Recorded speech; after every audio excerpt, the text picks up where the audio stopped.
धार्मिक विश्वासों का दुरुपयोग। मिन्हतुए समूह का भारत में विश्लेषणात्मक अध्ययन। क्या धार्मिकता की आड़ में छिपे हैं राजनीतिक और व्यक्तिगत स्वार्थ? आइए मिन्हतुए समूह की सच्चाई का विश्लेषण करें, जो आज एक गंभीर जांच का विषय है। Standard knowledge from India channel पर आपका स्वागत है। हम आपको शांति और ज्ञान की कामना करते हैं। हाल ही में मिन्हतुए और उनके अनुयायियों की भारत में उपस्थिति ने ध्यान आकर्षित किया है। कुछ उन्हें जीवित संत मानते हैं, लेकिन क्या यह छवि वास्तविकता से परे है? हमने पिछले एक वर्ष में एकत्रित साक्ष्यों और वियतनामी मीडिया रिपोर्ट्स का गहन विश्लेषण किया है। हमें कई संदिग्ध संकेत मिले हैं जो दर्शाते हैं कि यह समूह धार्मिकता का मुखौटा ओढ़कर वित्तीय सहायता, राजनीतिक शरण और मीडिया प्रचार प्राप्त करने का प्रयास कर रहा है। यह एक गंभीर चेतावनी है जिस पर ध्यान देना आवश्यक है। हम जल्दबाजी में निष्कर्ष नहीं निकाल रहे हैं। हमारे आगामी वीडियो विश्लेषणों को देखें जो सत्यापित स्रोतों पर आधारित होंगे, ताकि आप स्वयं इस शांति के लिए यात्रा समूह की वास्तविकता का मूल्यांकन कर सकें। वियतनामी मीडिया के दृष्टिकोण से सच्चाई। वियतनाम के प्रतिष्ठित समाचार पत्रों के अनुसार अधिकांश लोग मिन्हतुए और उनके यात्रा समूह के बारे में नकारात्मक भावना रखते हैं। उनका मानना है कि इस समूह ने बुद्ध के तपस्या अभ्यासों को विकृत किया है, जो एक गंभीर चिंता का विषय है। धार्मिक नियमों का उल्लंघन और अभ्यास की विकृति। समूह का कोई भी सदस्य 250 भिक्षु नियमों का पालन नहीं करता है। जब उनसे सवाल किया जाता है तो वे कहते हैं, धार्मिक अभ्यास नियमों से अधिक महत्वपूर्ण है। लेकिन क्या बिना नियमों के अभ्यास संभव है? यह एक संदिग्ध तर्क है।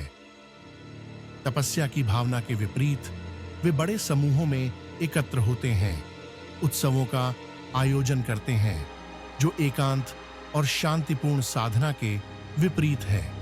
यह तपस्या की मूल भावना का उल्लंघन है। वे बोलते अधिक हैं और साधना कम करते हैं, और जो कुछ भी कहते हैं वह बौद्ध धर्म के सिद्धांतों से भटकता है। जो कोई भी उन्हें टोकता है उसे तपस्या का विरोधी कहा जाता है और आलोचकों पर हमले किए जाते हैं। यह एक चिंताजनक प्रवृत्ति है। 2 मई 2025 की घटना।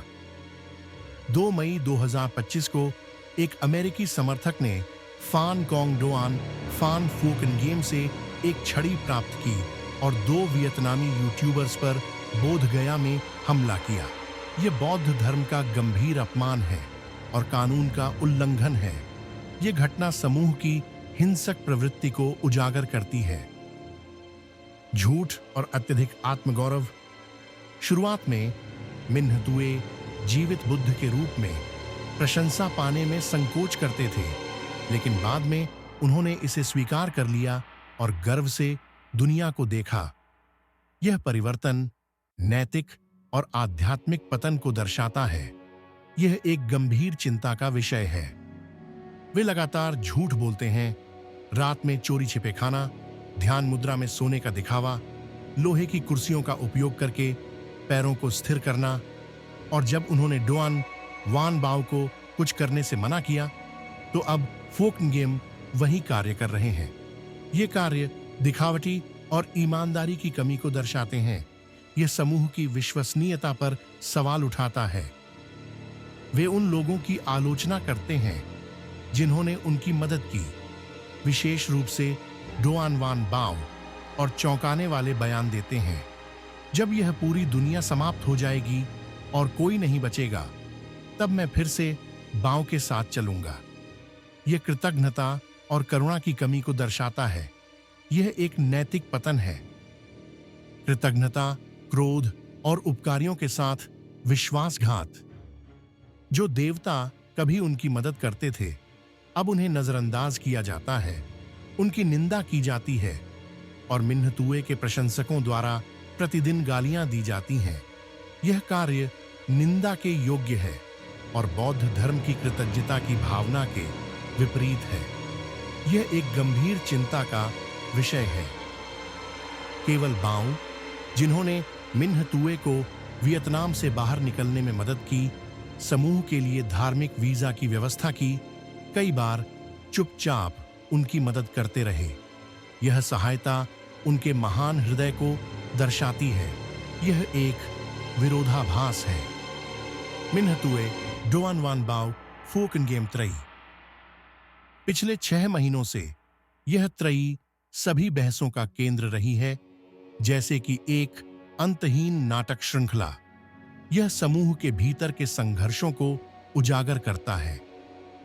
अवज्ञा, वियतनामी नैतिकता और बौद्ध शिक्षाओं के विपरीत।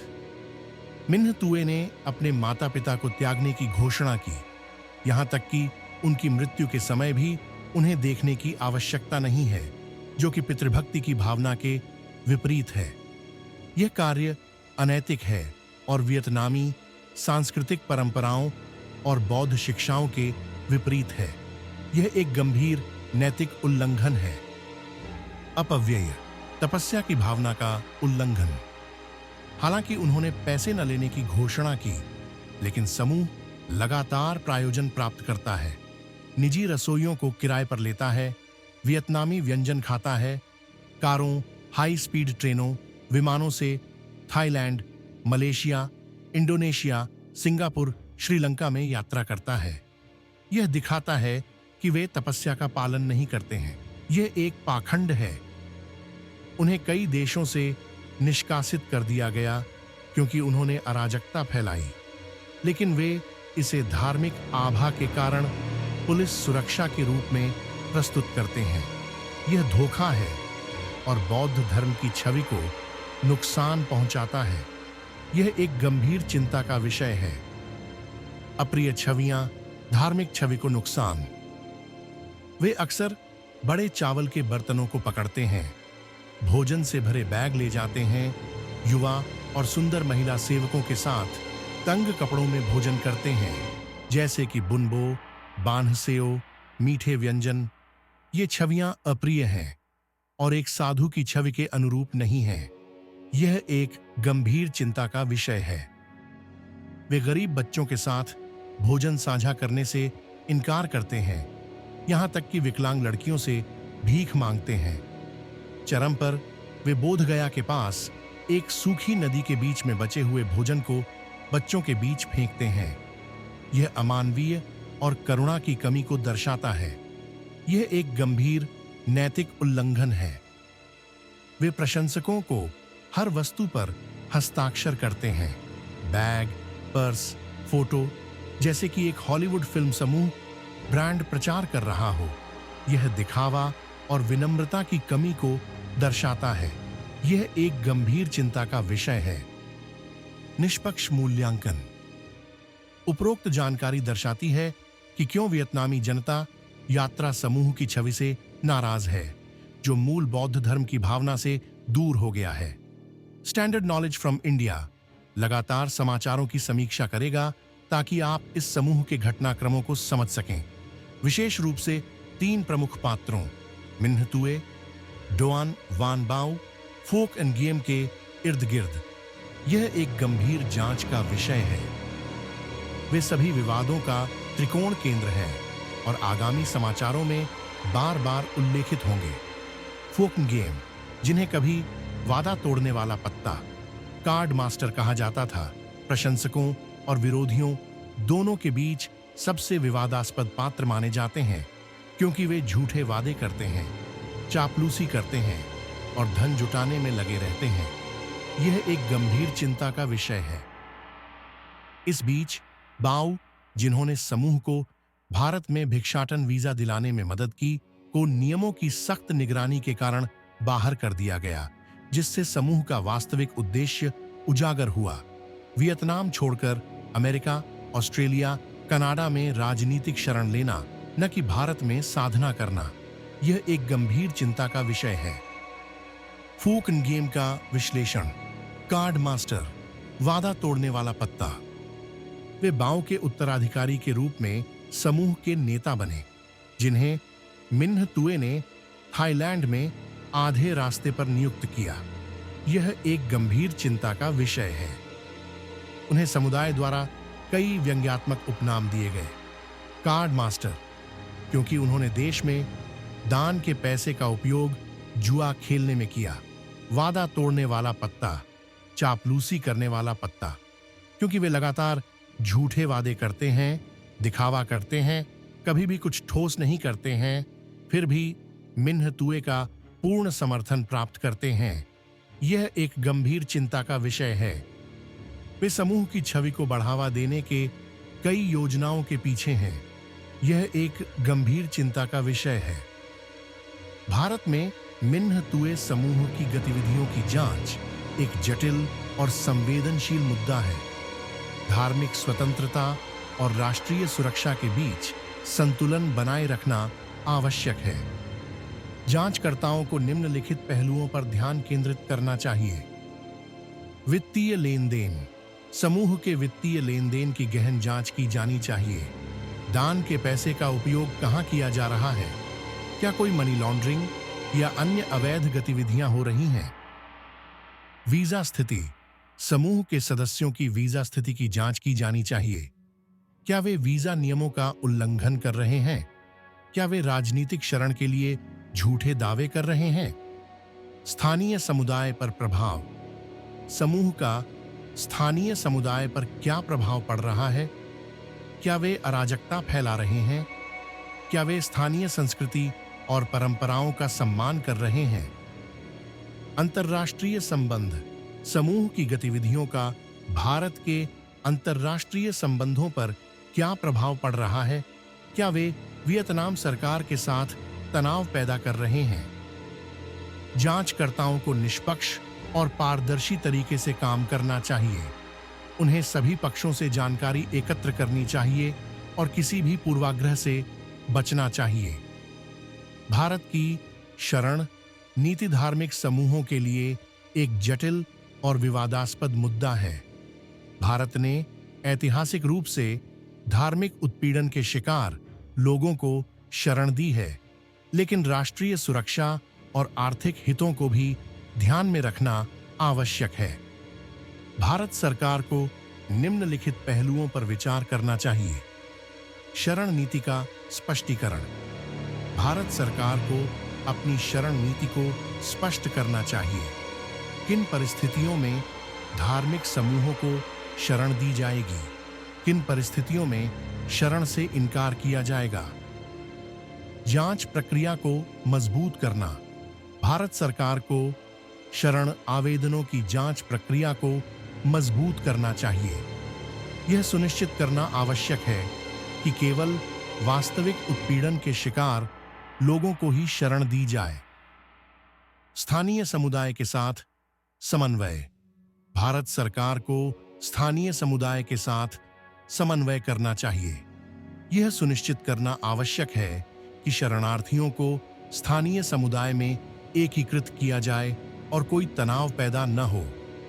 अंतर्राष्ट्रीय सहयोग, भारत सरकार को अंतर्राष्ट्रीय समुदाय के साथ सहयोग करना चाहिए।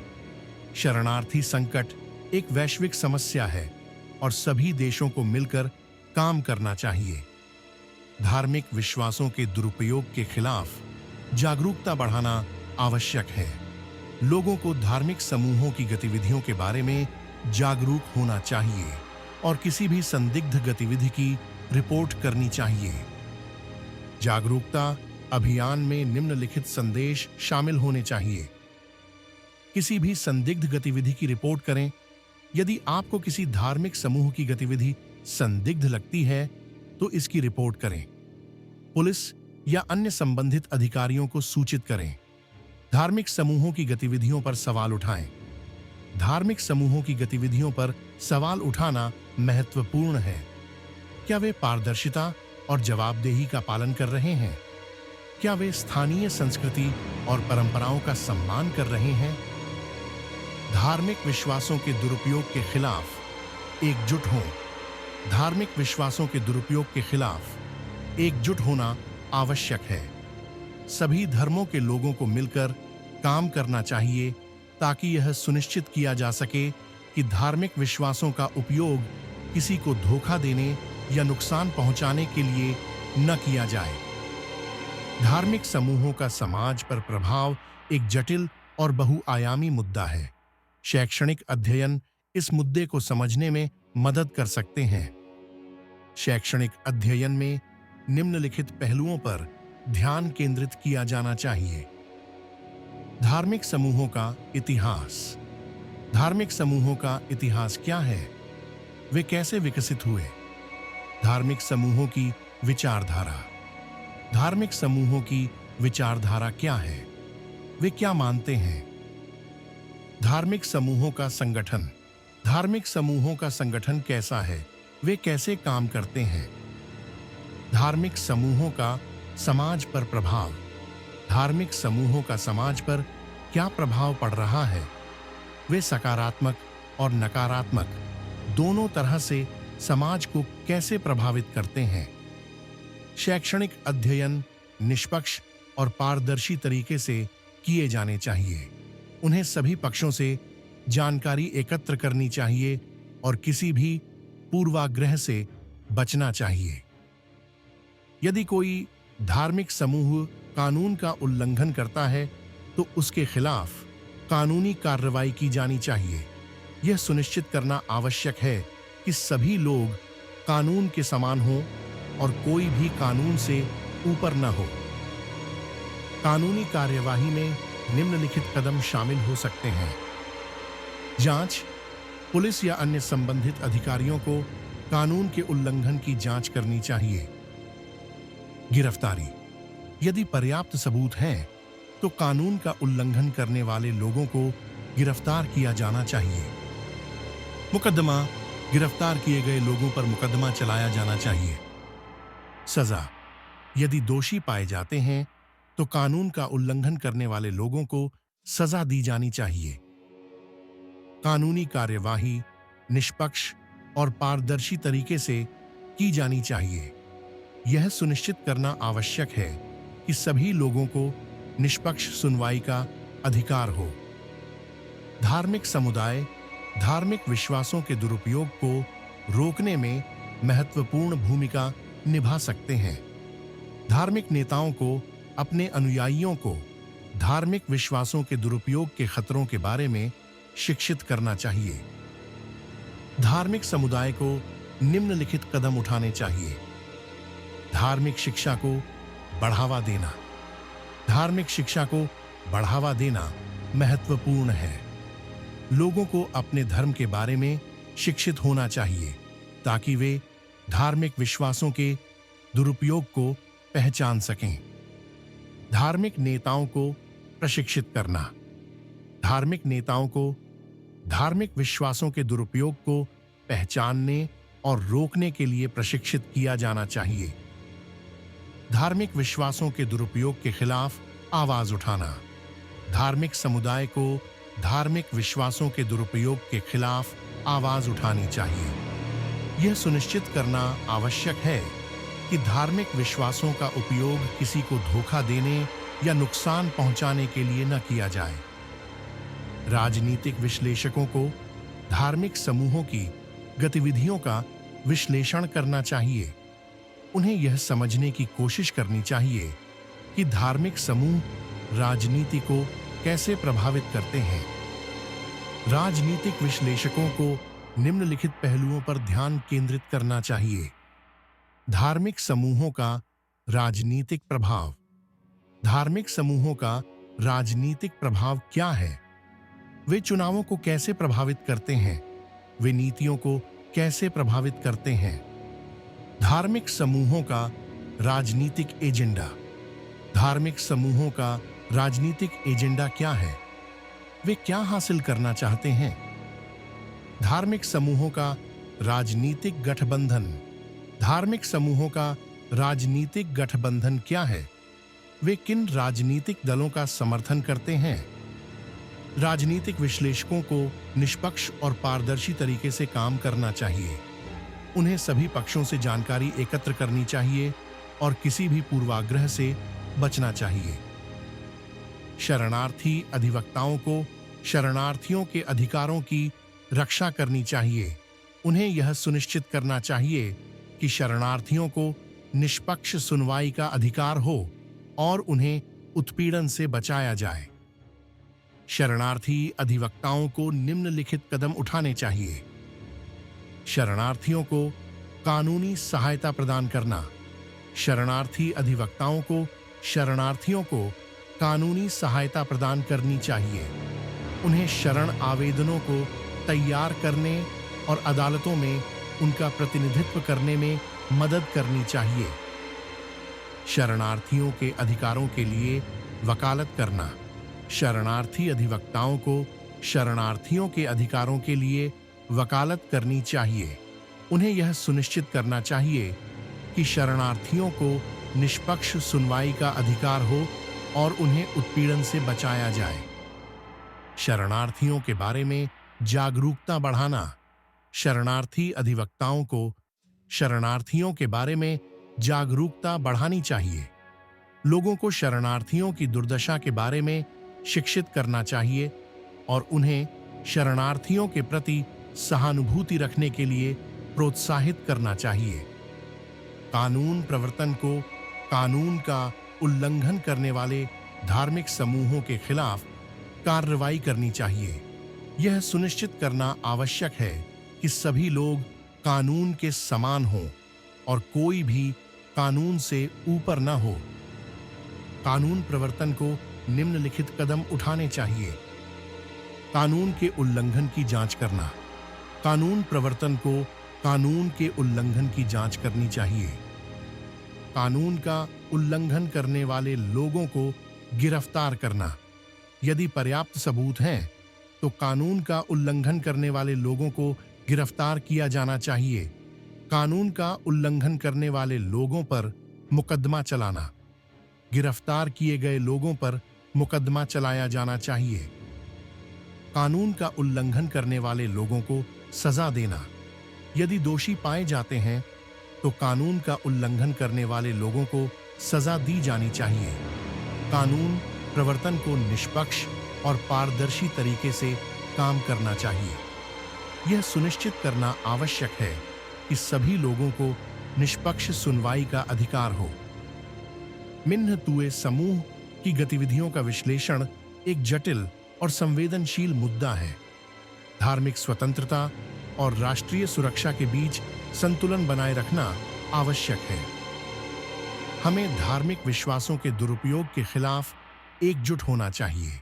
सभी धर्मों के लोगों को मिलकर काम करना चाहिए ताकि यह सुनिश्चित किया जा सके कि धार्मिक विश्वासों का उपयोग किसी को धोखा देने या नुकसान पहुंचाने के लिए न किया जाए। कार्रवाई का आह्वान। इस वीडियो को साझा करें। इस वीडियो को अपने दोस्तों और परिवार के साथ साझा करें ताकि धार्मिक विश्वासों के दुरुपयोग के बारे में जागरूकता बढ़ाई जा सके। अपनी राय व्यक्त करें। अपनी राय व्यक्त करें।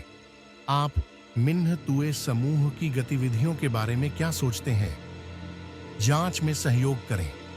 यदि आपके पास मिन्हतुए समूह की गतिविधियों के बारे में कोई जानकारी है तो जांच में सहयोग करें। पुलिस या अन्य संबंधित अधिकारियों को सूचित करें। धार्मिक विश्वासों के दुरुपयोग के खिलाफ एकजुट हों। धार्मिक विश्वासों के दुरुपयोग के खिलाफ एकजुट हों। सभी धर्मों के लोगों को मिलकर काम करना चाहिए ताकि यह सुनिश्चित किया जा सके कि धार्मिक विश्वासों का उपयोग किसी को धोखा देने या नुकसान पहुंचाने के लिए न किया जाए। आइए हम सब मिलकर धार्मिक विश्वासों के दुरुपयोग को रोकें और एक न्यायपूर्ण और शांतिपूर्ण समाज का निर्माण करें।